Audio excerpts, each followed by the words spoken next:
Assalamu alaikum. This is Tuli Kamalika welcoming you all to news at 10 a.m. on BTV and BTV World.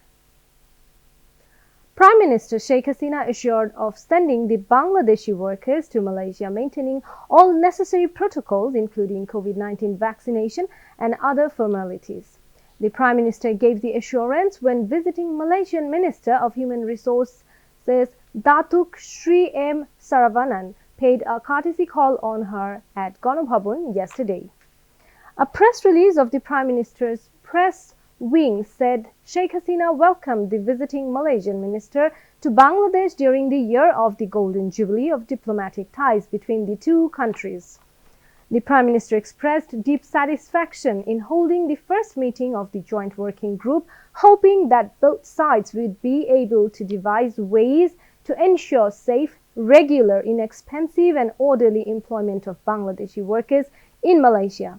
Sheikh Hasina also appreciated the decision of the Malaysian government to recruit security personnel from Bangladesh for non-military civilian use.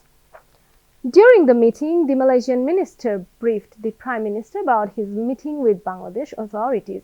Datuk Sri M. Saravanan said Bangladesh can earn $45 billion in next 5 years through more than 5 lakh expatriate workers in Malaysia.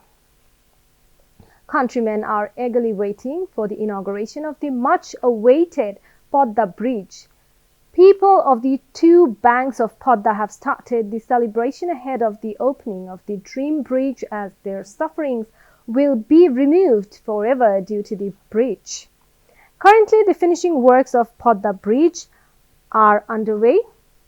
Prime Minister Sheikh Hasina will inaugurate the bridge on June 25th. Madaripur dwellers are also in festive mood, marking the opening of the long-awaited Podda Bridge. Industries are being set up at the two banks of Podda near the bridge. This will create employment opportunities for the local people besides boosting trade and commerce of the country. Madaripur District Administration said Podda Bridge is a blessing for the whole country, including Madaripur. It will play a massive role in the country's economy. The Podda Bridge will connect more than 3 crore people of 21 southwestern districts of the country. BNP is trying to conceal its failure by creating the utmost mockery in the name of forming greater unity, said Awami League General Secretary Obaidul Qadir. He made this comment at a briefing at the Setu Bhavan in the capital yesterday. Awami League General Secretary said BNP is now holding dialogues within its own circle to consume time. Information and Broadcasting Minister and Awami League Joint General Secretary Dr. Hassan Mahmood has said the slogan of the BNP on roaring the arms of 75 proves that Zia was involved in the killing of Bangabandhu. He said this at a rally of Juba Mohila League protesting anti-state conspiracies at the National Press Club in Dhaka yesterday. Dr. Hassan Mahmood said the BNP leaders, including Khaleda Zia and the acting chairman of the party, have gone crazy as the government successfully constructed the Podda Bridge with its own funds. That's why they are trying to create a different situation across the country, he added. Speaking as the chief guest at the program, Awami League Presidium member Jahangir Kabir Nanak said BNP has created anarchy across the country to destabilize the situation. Now, international news. A Russian airplane was detained in Sri Lanka yesterday shortly before it was due to return to Moscow with nearly 200 people on board, airport officials said.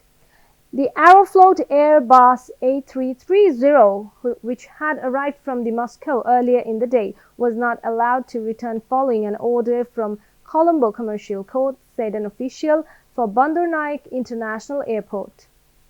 Aeroflot, Russia's flagship carrier, suspended all international flights in March following tough Western sanctions over Moscow's mission in Ukraine, but resumed operations to Colombia in April. Russia's civil aviation body had recommended that Russian airlines operating rental planes registered in foreign countries cease flights abroad to avoid the seizure of the planes in connection with the sanctions. It was not unclear if the detention of flight Su-289 was related to those sanctions. Meanwhile, Ukraine's President Vladimir Zelensky said that Russian forces have seized 20% of his country's territory as Moscow nears its 100th day. Addressing lawmakers in Luxembourg, he added that the front line extended for more than 1 kilometer. Meanwhile, Western leaders are also stepping up sanctions against key allies of Russian President Vladimir Putin.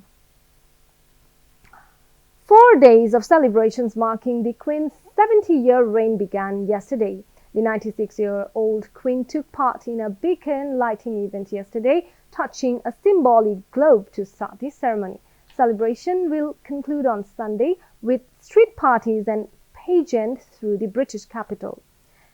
Elizabeth became the Queen of Britain, and more than a dozen other realms, including Canada, Australia, and New Zealand, on the death of her father, King George VI, on February 6 in 1952.